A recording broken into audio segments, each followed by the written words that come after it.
Part 4, The Stockade.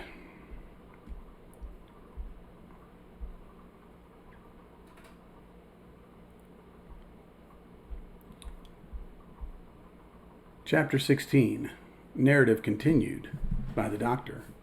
How the Ship was Abandoned.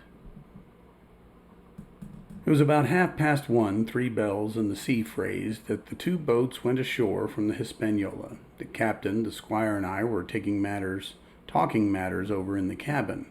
Had there been a breath of wind, we should have fallen on the 6 mutineers who were left aboard with us, slipped our cable, and away to sea. But the wind was wanting, and to complete our helplessness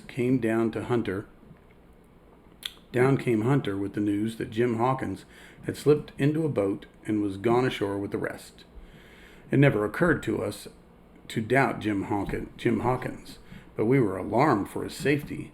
With the men in the temper they were in, it seemed an even chance if we should see the lad again. We ran on deck. The pitch was bubbling in the seams. The nasty stench of the place turned me sick. If ever a man smelt fever and dysentery, it was in that abominable anchorage. The 6 scoundrels were sitting grumbling under a sail in the forecastle. Ashore we could see the gigs made fast, and the man sitting in each, hard by where the river runs in. One of them was whistling Lily Bolero. Waiting was a strain, and it was decided that Hunter and I should go ashore with the jolly boat in quest of information. The gigs had leaned to their right, but Hunter and I pulled straight in the direction of the stockade upon the chart. The 2 who were left guarding their boats seemed in a bustle at our appearance. Lily Bolero stopped off, and I could see the pair discussing what they ought to do. Had they gone and told Silver, all might have turned out differently, but they had their orders, I suppose, and decided to sit quietly where they were and hark back again to Lily Bolero. There was a slight bend in the coast, and I steered so as to put it between us. Even before we landed, we had thus lost sight of the gigs. I jumped out and came as near running as I durst, with a big silk handkerchief under my hat for coolness' sake, and a brace of pistols ready primed for safety. I had not gone 100 yards when I reached the stockade. This was how it was. A spring of clear water rose almost to the top of the knoll. Well, on the knoll and enclosing the spring, they had clamped a stout log house fit to hold 20 people in a pinch, and a loophole for musketry on either side. All round this they cleared a wide space, and then the thing was completed by a paling 6 feet high, without door or opening, too strong to pull down without time and labor, and too open to shelter the besiegers. The people in the log house had them in every way. They stood quiet in shelter and shot the others like partridges. All they wanted was a good watch and food. For short and a complete sunrise, they might have held the place against a regiment. What particularly took my fancy was the spring, for though we had good enough place of it in the cabin of the Hispaniola, with plenty of arms and ammunition and things to eat and excellent wines, there had been one thing overlooked. We had no water. I was thinking this over when there came ringing over the island a cry of a man at the point of death. I was not new to violent death. I have served in His Royal Highness the Duke of Cumberland, and got a wound myself at Fontenoy. But I know my pulse went dot and carry one. Jim Hawkins is gone, was my first thought. It was something to have been an old soldier, but more still to have been a doctor. There was no time to dilly-dally in our work, and so now I made up my mind instantly, and with no time lost, returned to the shore and jumped on board the jolly boat. By good fortune, Hunter pulled a good oar. We made the water fly, and the boat was soon alongside, and I aboard the schooner. I found them all shaken, as was natural. The squire was sitting down as white as a sheet, thinking of the harm he had led us to, the good soul, and one of the 6 forecastle hands was a little better.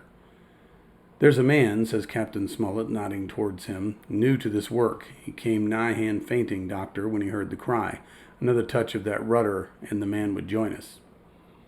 I told my plan to the captain, and between us we settled on the details of its accomplishment. We put old Redruth in the gallery between the cabin and the forecastle, with 3 or 4 loaded muskets and a mattress for protection. Hunter brought the boat round under the stern port, and Joyce and I set to work loading with her powder tins, muskets, bags of biscuits, kegs of pork, a cask of cognac, and the invaluable medicine chest. In the meantime, the squire and the captain stayed on deck, and the latter hailed the coxswain, who was the principal man aboard.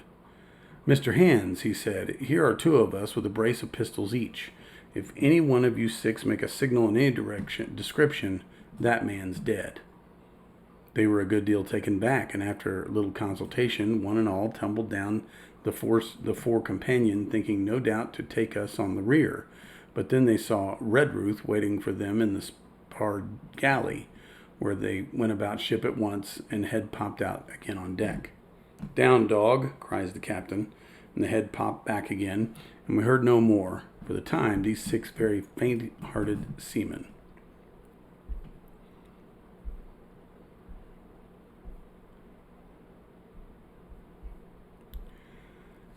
By this time, tumbling things in as they came, we had the jolly boat loaded as much as we dared. Joyce and I got out through the stern port. We made for the shore again as fast as oars could take us. This second trip fairly aroused the watchers along shore. Lily Bolero was dropped again, and just before we lost sight of them behind the little point, one of them whipped ashore and disappeared. I had half a mind to change my plan and destroy their boats, but I feared that Silver and the others might be close at hand, and all might be very well lost by trying for too much. We had soon touched land in the same place as before, and set to provision the blockhouse. All three made the first journey, heavy laden, and tossed our stores over the palisade. Then, leaving Joyce to guard them, one man to be sure, but with half a dozen muskets, Hunter and I returned to the jolly boat and loaded ourselves once more. So we proceeded without pausing to take a breath till the whole cargo was bestowed, when the two servants took up their position in the blockhouse, and I, with all my power, sculled back to the Hispaniola. That we should have risked a second boatload seems more daring than it really was. They had the advantage of numbers, of course, but we had the advantage of arms. Not one of the men ashore had a musket, and before they could get within range for pistol shooting, we flattered ourselves we should be able to give a good account of a half dozen at least.